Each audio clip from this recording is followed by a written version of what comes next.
যুবদলের রাস্তানা জামাত শিবির জেগেছে সন্ত্রাসীদের রাস্তানা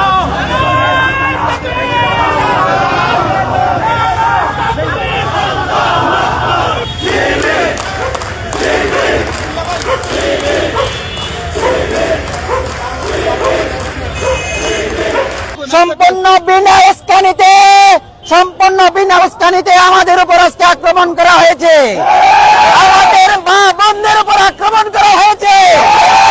আমাদের ভাইদেরকে রক্তাক্ত করে হাসপাতালে পাঠানো হয়েছে। আমাদের মোবাইল গুলো ছিনতাই করে নেওয়া হয়েছে। এর জন্য উপযুক্ত বিচার চাই। এই বিচার চেয়ে আজকে আমাদের সংক্ষিপ্ত পথসভা এখানে শেষ করছে। আমরা সবাই সংক্ষিপ্ত ভাবে শেষ করার মাধ্যমে আপনারা আপনাদের জায়গায় সব চলে যাবেন। আজকে আসরের সময়, আসরের পর থেকে ছাত্রদল, বিএনপি, যুব দলের শীর্ষ সন্ত্রাসীরা আমাদের আন্টিদের উপর হামলা করেছে। তাদের আমাদের মহানগর সভাপতির উপর হামলা করেছে।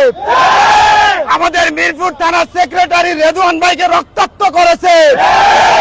আমরা তারেক রহমানকে উদ্দেশ্য করে বলতে চাই, আমরা ভাবছিলাম আপনি দেশে আসলে এই চাঁদাবাজের দল ঠান্ডা হবে, কিন্তু আপনি আসার পর থেকে এরা আরো উচ্ছৃঙ্খল হয়ে গেছে।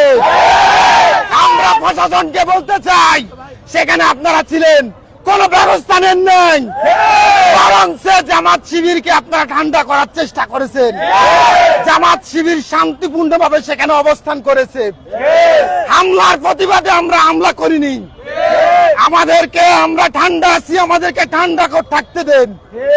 আমাদেরকে স্ফুলিঙ্গের মধ্যে আগুনের স্ফুলিঙ্গকে আরো বেশি জ্বলজ্বল করতে দিবেন না।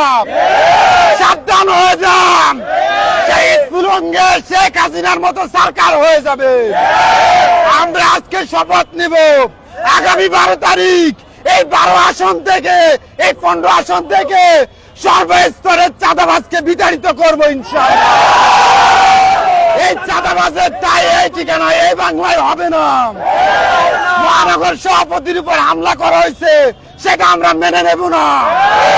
আমাদের খন্দকার মাহবুব ভাইয়ের উপর হামলা করা হয়েছে, মেনে নেব না। জামাত শিবির ইতপূর্ব কোন অন্যায়ের কাছে মাথা নত করেনি, আজও করে নাই। আগামী 12 তারিখ সারা বাংলায় দাড়ি বাংলার বিজয়ের মাধ্যমে চাঁদাবাজকে এই বাংলা থেকে বিতাড়িত করা হবে ইনশাআল্লাহ।